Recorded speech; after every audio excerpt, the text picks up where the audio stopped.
and especially from our brothers and sisters in northern Kenya, where drought continues to tighten its grip just as families prepare for the holy month of Ramadan. No parent should ever have to watch their child sleep hungry. These voices from the north are not mere statistics. They are the living conscience of our nation, calling us to act with urgency and humanity. One life lost is one too many. As Kenyans, we know who we are. In moments of trial, we have always turned to the enduring spirit of Harambee, pulling together, standing shoulder to shoulder, and sharing what little we have so that no one is left behind. When one region suffers, the whole nation feels the pain. When one child goes hungry, it diminishes us all.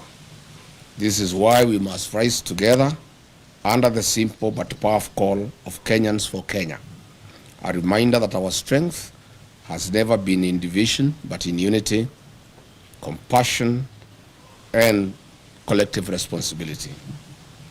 Kenya is now facing a deepening drought and food security crisis that warrants urgent national attention. Current assessments indicate that about 3.3 million people are already experiencing high levels of acute food insecurity, a figure projected to rise as below average rains, rising temperatures, and declining harvests continue to strain livelihoods.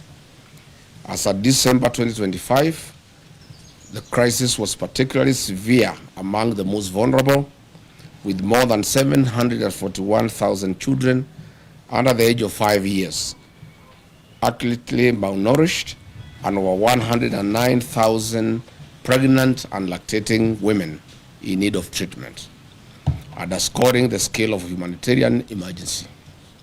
Further, water stress has emerged as one of the harshest realities. Women and children bear the greatest burden, walking long distances, missing school, and facing increased risks of disease and malnutrition. This suffering is especially painful as it unfolds against the backdrop of Ramadan, when many families already fasting for faith now endure hunger and thirst imposed by circumstances. In light of these realities, William Ruto must declare the drought in northern Kenya a national disaster. Such a declaration will unlock the scale of national and international response required to save lives, protect livelihoods, and restore dignity of the Kenyan people. Before a drought reaches the emergency phase, a responsible leadership does preparedness.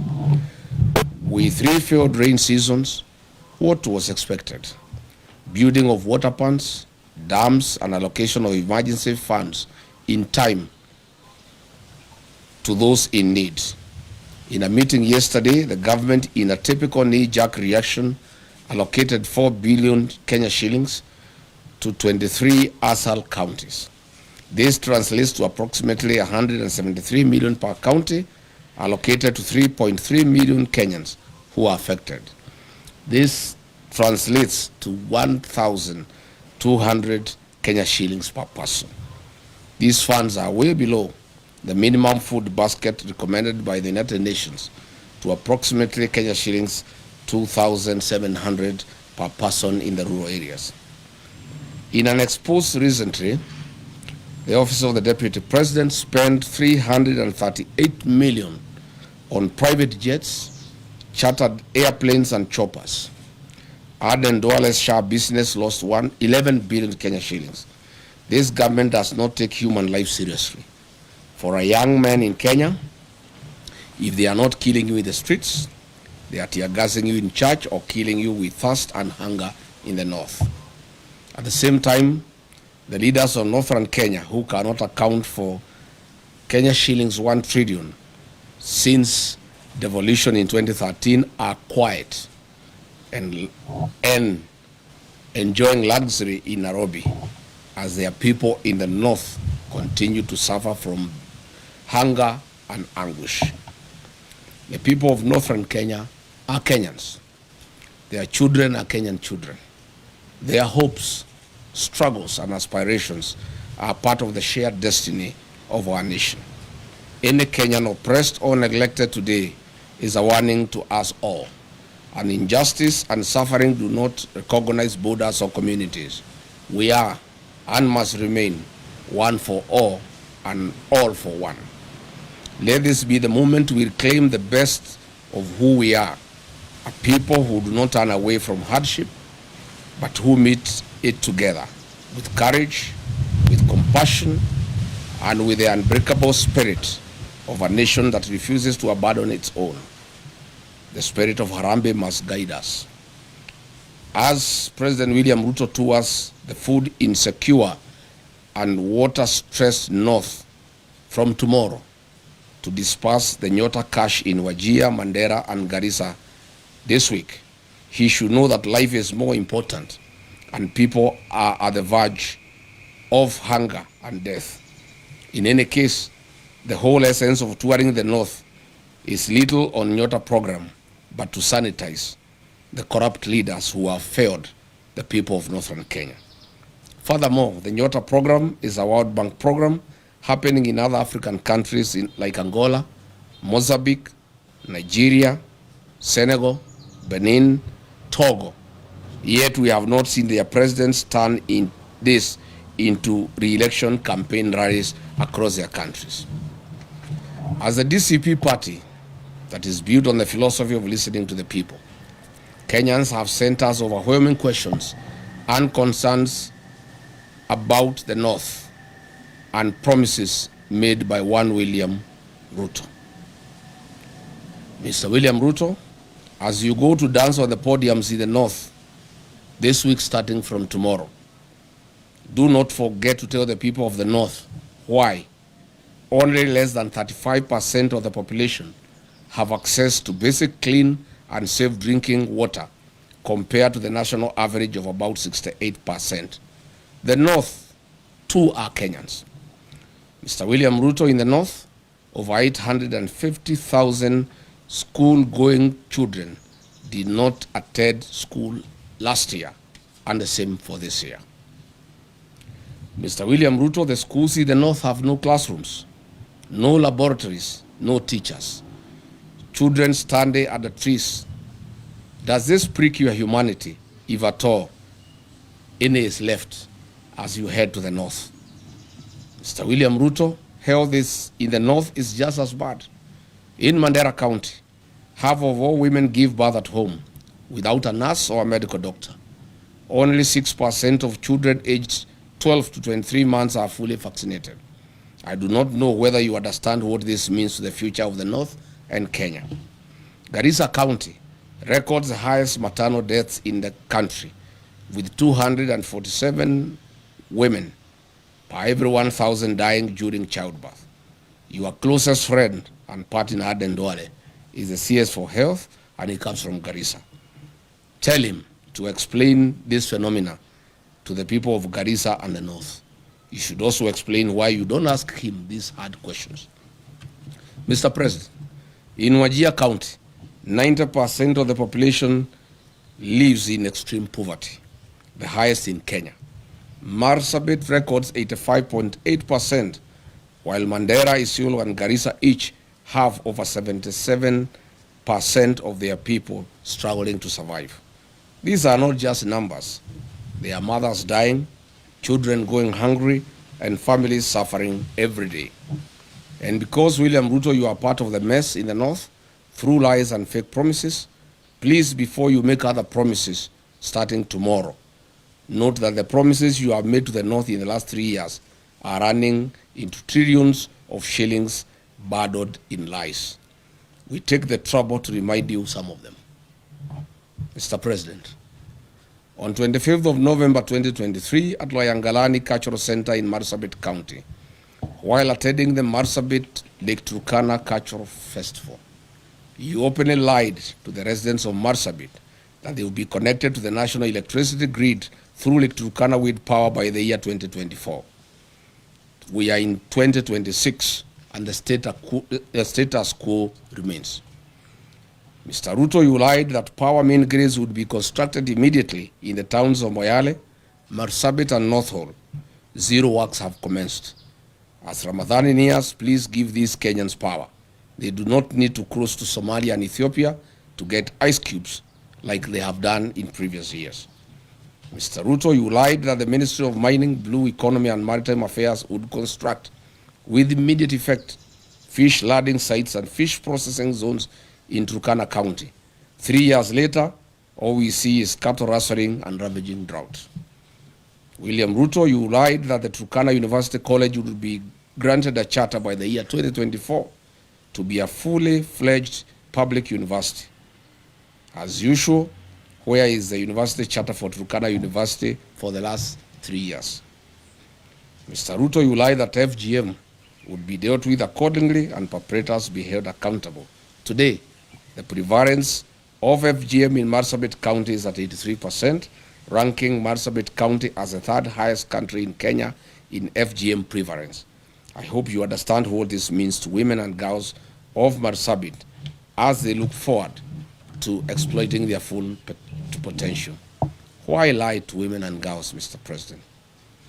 Between 4th and 7th February 2025, William Ruto toured Mandera, Wajir, Isiolo, Marsabit, and Garissa counties, and as usual made a cocktail of promises, deceit, and open lies, as he'll be doing in the next 3 days as he heads to the north. On 4th February 2025, in Mandera town, he promised to end marginalization and inclusive development. A year later, Mandera County has no roads, no sewage system, the drought is killing camels, the children of Mandera study at the trees. He keeps on as allies, leaders of the Mandera who steal what is meant for the people. The people who have impoverished Mandera are his buddies and political allies. He further promised to put Mandera on the national grid through Ethiopia. To date, Mandera gets electricity on ration basis once in every 24 hours. The president promised to put 1.2 million acres of land in Mandera Triangle along River Daua under irrigation. To date, no progress has been reported. On the same date, at Mandera Teachers Training College, he promised to support improvements in educational infrastructure and increase teacher recruitment in Mandera and Northeastern region. Which single school has been built since then? On security and counter-terrorism commitment, William Ruto promised to protect residents and combat insecurity. He promised to ensure security and fight terrorism in Mandera after high-profile abduction incident involving 5 chiefs before his visit. Interestingly, 5 months ago, Jubaland forces occupied almost half of Mandera town, and Ruto has never commented on this matter. On regional connectivity and infrastructure, William Ruto promised to expand Mandera's road and energy connectivity. He said that the government will build and expand key infrastructure linking Mandera to the rest of the country, including roads and electricity through Ethiopia. It remains a lie. On the same date, William Ruto promised to speed up Mandera water supply and sanitation project at a cost of 3.1 billion to benefit households with improved clean water and sewage systems. Again, this is a white elephant. On February 5, 2025 in Wajir town at Orahek grounds, he promised that his government would connect 20,000 households in Wajir to electricity and expand rural electrification, including schools and mosques, at a cost of 3.6 billion Kenya shilling. To date, not a single home of the 20,000 households has been connected. William Ruto, as you head to Wajir for more lives, you will have to tell the people of Wajir why you lied to them on this particular date.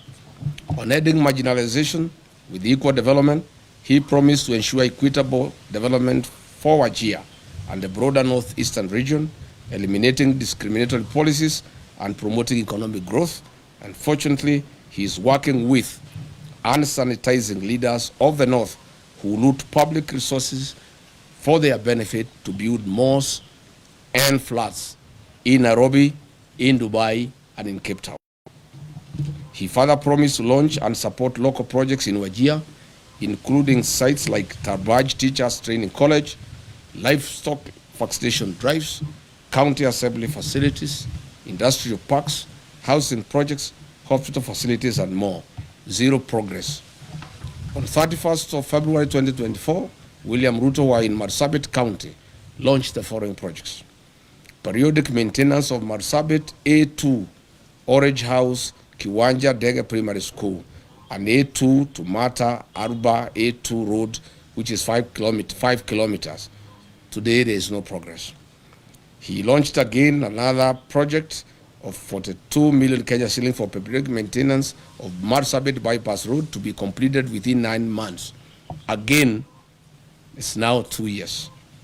William Ruto launched the periodic maintenance of Saku Modern Market to Shauri Yako Marsabit Road at a cost of 17 million. This was to be done within 9 months. 3 years later, there's no progress. In Isiolo County, on 11th April 2023, while breaking the fast with the Islamic community, he lied that Isiolo, Kulamawe, Modogashe Road will be upgraded to bitumen standards. Again, it remains a lie. Again, under his leadership, the 9.4 billion Isiolo Garissa Road, unassociated to all weather roads, remain stalled. Further, the Isiolo town water and sewage infrastructure at a cost of 7.5 billion remains a white elephant. The construction of new Tana River Bridge along A3 Road and Approach Roads at a cost of 2.9 billion shillings again remains a white elephant. In Wajir town, the town with no power supply, 63 years after independence, William Ruto has made the following promises, which remains delusional. Water plants at Ajawa, Abdiwako, Kwara, Badibidan, Alanas, Asewaji, Bojigaras, Lehele, Sheba, Abakwifin, Abakwida, Dagale, and Sharifa. Water projects in Habasweni, Buna, Wajia Bol, water piping and supply, Elnuna, Tulatula, rehabilitation of Banish water project, Tabaj water supply, Kulsini water supply, Dentelai water project, Elders and Ole water supply. These remain lies to the people of Wajir. In terms of irrigation projects, he has promised Wajir South Cluster, Mansa, among others. Note that the above water projects are worth billions of shillings, and Mr. Ruto, get these projects moving. As you go to Wajir, tell the people of Wajir why you lied to them and why you have come back when you have not implemented what you promised them. As we speak today, Wajir Level 5 Hospital and Griffith Level 4 hospitals have no sterilization and surgical sets, leave alone having reliable power supply.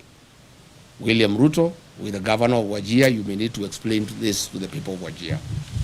The construction and upgrading of bitumen standards of the following roads in Wajir County remain a campaign lie and tool for William Ruto. Habaswen Township, Elders Township roads, Bute Town roads, construction of Wajir Bypass, drift on Lokole Elders Road, and the Habasweni Mosque Waterpoint Road. Your poetic road of Ramu, Gari, Elwak, Kobo, Kotulo, Tarbaj, Wajir, Samatar, Modogashe, Isiolo, tell us why majority of the sections are stored for the last 3 months and workers have never been paid their money to be able to continue with the construction. Tell the people of Mandera why power is being supplied once in every 24 hours. You must say what is happening at the Mandera Kenya Power Station. Finally, William Ruto, on 4th November 2023, in Lamu County, Kizingitini, Pate Island, you lied that Kenya shilling 700 million was available for construction of Mutagawada Sea Road. People are still waiting. Where is the 1 billion shillings for the development and equipping of 9 fishing lad sites for Mukowe in Lamu, a lie you told on 27th August 2023? Good people, that's where we are. We wanted to tell William Ruto as he goes to the north, the problem of northern Kenya is a problem of accountability. theft of public resources by leaders that he wines and dines with. He is going to be with those leaders in military choppers, blowing dust and wind to hungry population with no water and food. I would like to ask him to carry food and water for the people of northern Kenya. All the mains and all the beans and rice, blankets, food and non-food items being used in central Kenya, in Nyandarua, in Kiambu, in Murang'a, Kirinyaga, Nyeri, to campaign, he should take those foods and non-food items. I found yesterday in Nyandarua trucks of blankets, trucks of rice and beans being taken to people who have food, who have potatoes, who have carrots. This food is required in northern Kenya. So that is why I called this press conference to ask President William Ruto before he goes to the north to prepare these answers for the people of northern Kenya, because it is immoral to cheat populations. These people are dying, they are hungry, they have no water, they have no food, they have no medicine, their animals are dying. And then you go to dance with them and lie to them all. Asanteni sana. Any question? Yes, citizen. My name is Emmanuel Choko, Citizen TV. Just a few questions. Number one, the region has always complained that they've been left behind due to historical issues.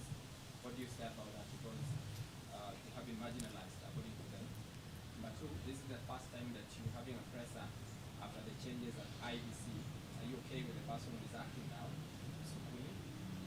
And lastly, there have been some concerns from Senate that there's some corruption. Governors yesterday said that the senators, some of the committee members, CPAC, are extorting them. Would you like to comment about that as well? Thank you.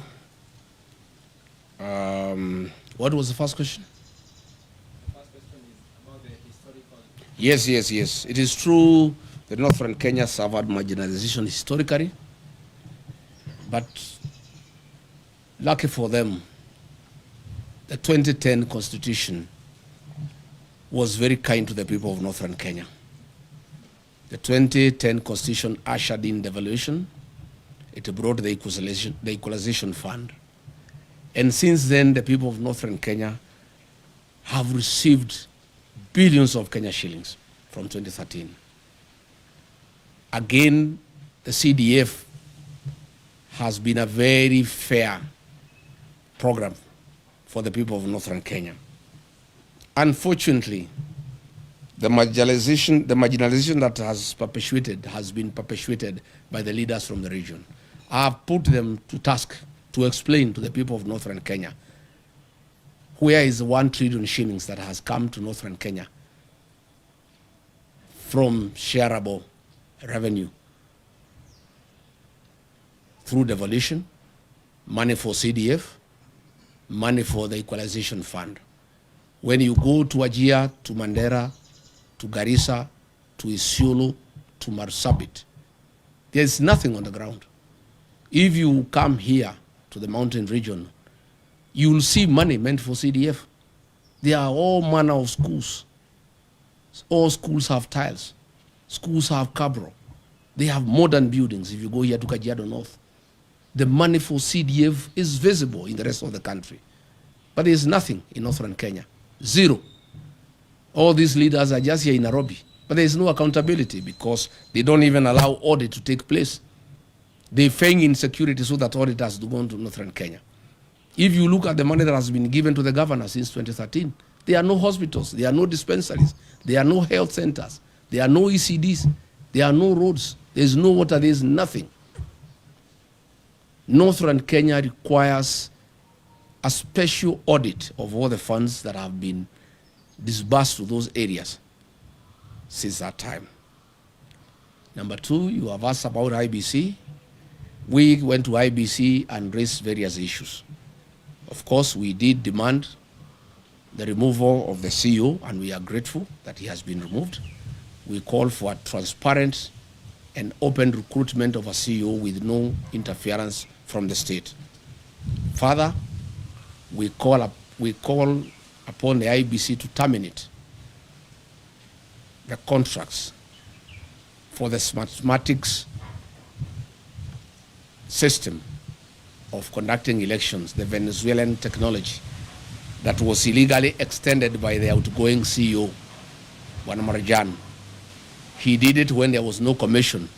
It's an illegality, and that contract is illegal. And that contract should be terminated, and IBC should advertise and acquire modern and credible system for conducting our elections. Thank you. On?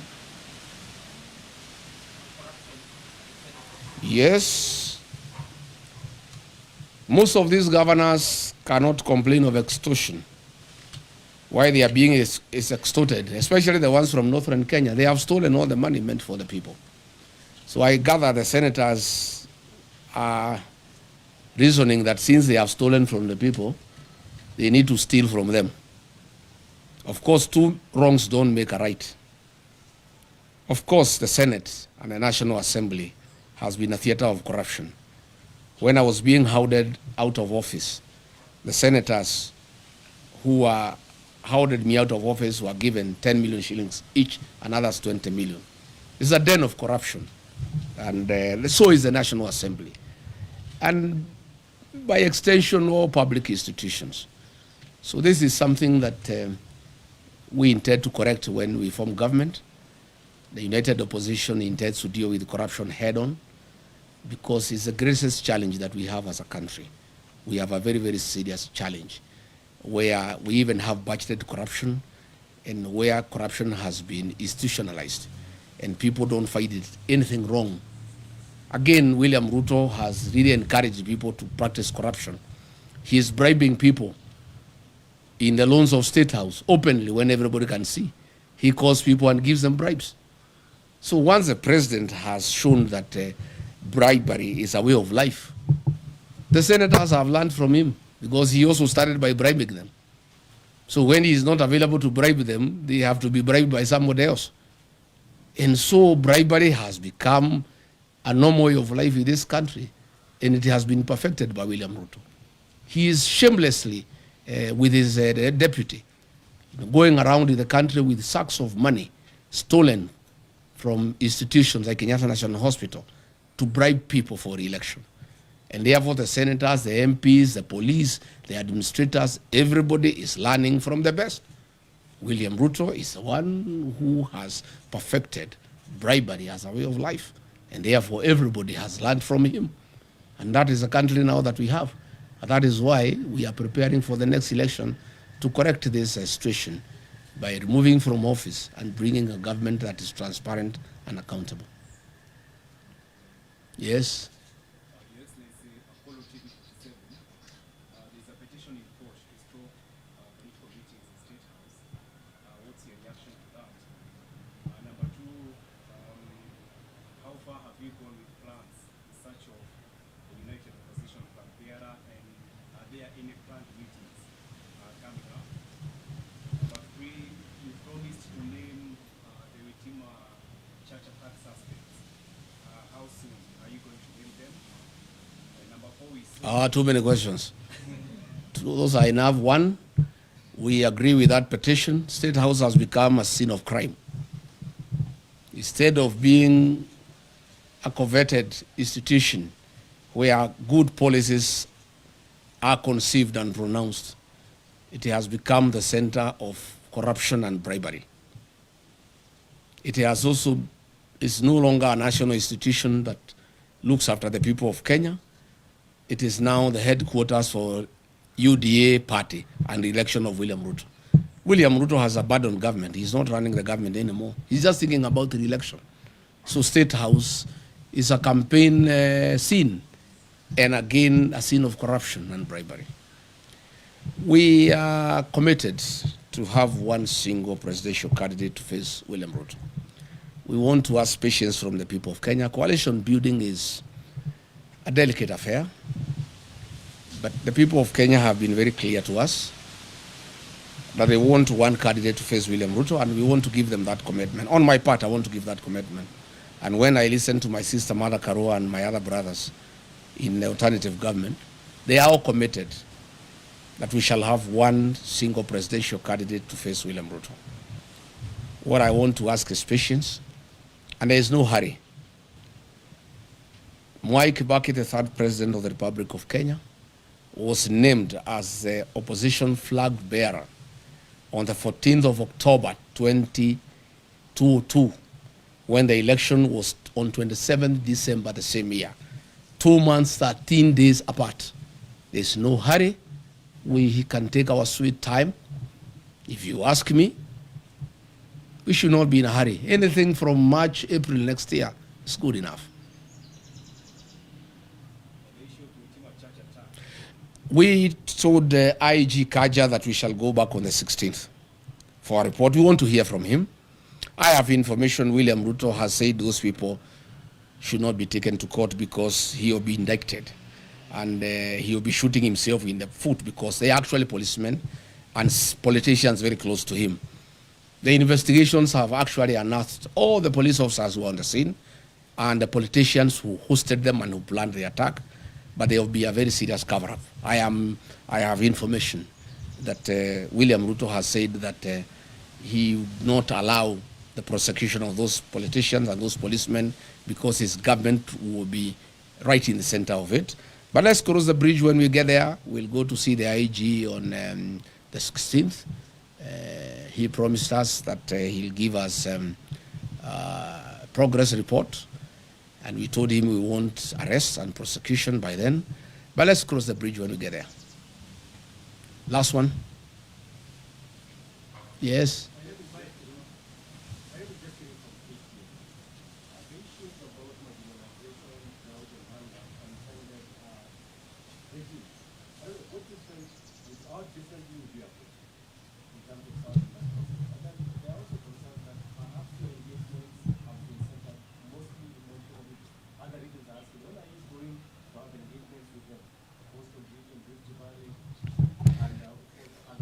My friend, I'm here today talking about Northern Kenya.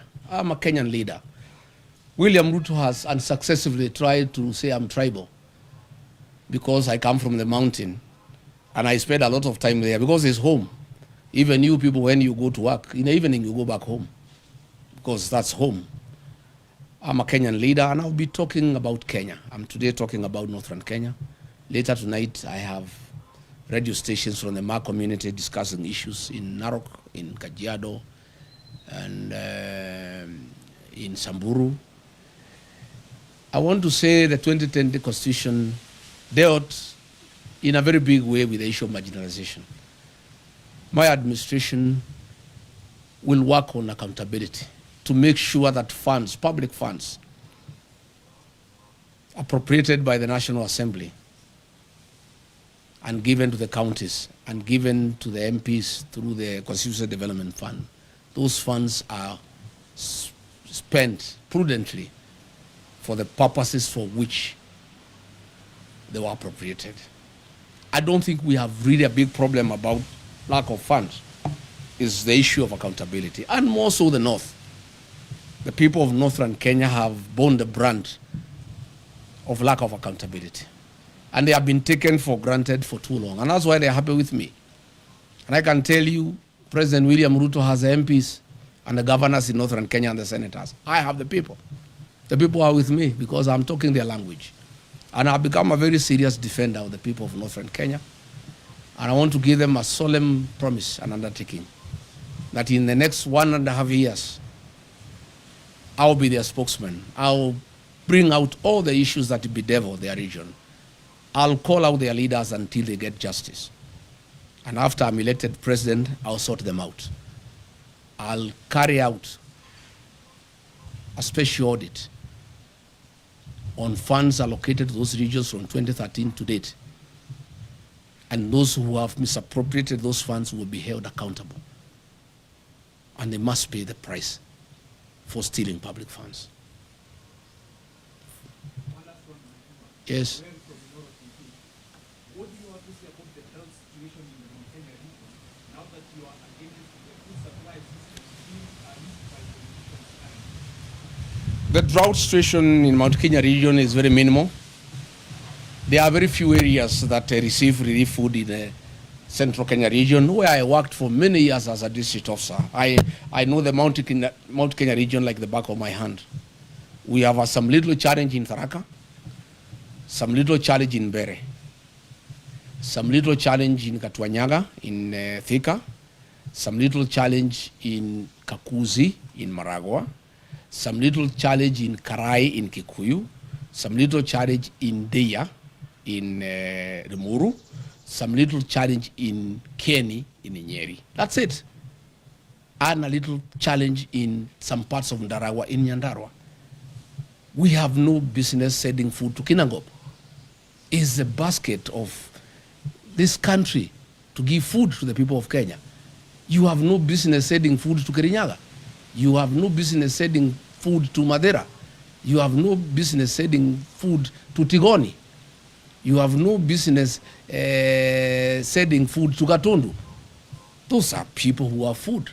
That food should be taken to Wajir, to Garissa, to Marsabit, to Turukana. That is where the food is needed. And if it was to be taken to the people of Mount Kenya region, it should be taken to those who are starving, not as bribes for votes. That is where we have a problem. And probably now that you have talked about that, let me also say, I have seen leaders from Western Kenya, the governor, the deputy governor, I have seen Aden Duale and others. They have been sent by William Ruto to abuse President Uhuru Kenyatta and trying to intimidate him and trying to sell him fear that he should not have a political mind, he should not interact with other leaders in Kenya, and he shouldn't have a political choice. And if he does so, they will take away his retirement benefits and his allowances. Let me tell those leaders sent by William Ruto. One, they have no moral authority to address President Uhuru Kenyatta. President Uhuru Kenyatta is a retired president of the Republic of Kenya, a statesman, a very serious nationalist, a Kenya who served this country with dedication and who deserves respect. Number two, I don't think President Uhuru Kenyatta can give up his constitutional obligations because of allowances. President Uhuru Kenyatta is not a poor man. He's a Kenyan who has worked hard. He's a Kenyan who has money and resources. And I don't think the President Uhuru Kenyatta can be told to shut up so that he gets allowances or he doesn't get. In any case, even if they carry out the threat and hold his allowances, there's no problem. Once we take over office, we shall give President Kenyatta his dues. And I know why they have a problem with the President Uhuru Kenyatta. President William Ruto is in shock. He is confused. He has panicked. The one-term thing is real because he became president courtesy of the votes from the Mount Kenya region. The Mount Kenya region, those who voted for him, those who voted for Raila are all against him. He had hoped he could persuade President Uhuru Kenyatta to assist him to divide the mountain. Even when he went to cry to him in Ichaweri, he was there on a mission to see how he can get President Uhuru Kenyatta to see whether in one way or another he could cause some confusion and the mountain is divided so that the mountain vote does not go to somebody else in one basket.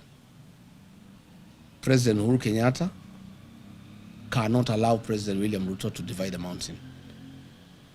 President Kenyatta and I and other leaders, Martha Karua, Justin Muturi, Mithika Linturi, will do whatever it takes to make sure the mountain is united, because that vote is very important to this country, and it is a vote that will help the rest of Kenyans get rid of William Ruto.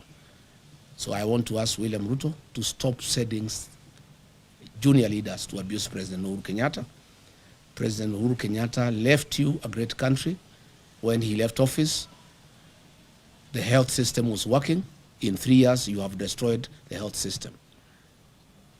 When President Uhuru Kenyatta left office, the university, the Higher Education Loans Board was working. 3 years down the line, you have destroyed it. When President Uhuru Kenyatta left office, There was capitation for primary schools and secondary schools. 3 years down the line, children are at home. Stop blaming President Uhuru Kenyatta for your political problems and challenges. You destabilize your own government. You lie to the people of Kenya. You have made corruption a way of life. You have made bribery the epitome of State House. The challenges that you have as a president are of your own making. And stop blaming President Uhuru Kenyatta. Stop sending leaders to abuse President Uhuru Kenyatta. And I want to challenge William Ruto, if he's a man enough to abuse President Kenyatta himself. Stop sending some leaders to abuse President Kenyatta on your behalf. Do it yourself if you are man enough. Abuse him. And let me say, I will not allow President Uhuru Kenyatta to be intimidated. I have a responsibility as a leader from the region to defend our son, our kinsman. President Uhuru Kenyatta must be allowed to retire in dignity. He must be allowed to enjoy his constitutional freedom to do whatever he wants. If he wants to work with us, why not? If he wants to work with Rigathi Gachagua to unite the mountain, to unite Kenya, why not?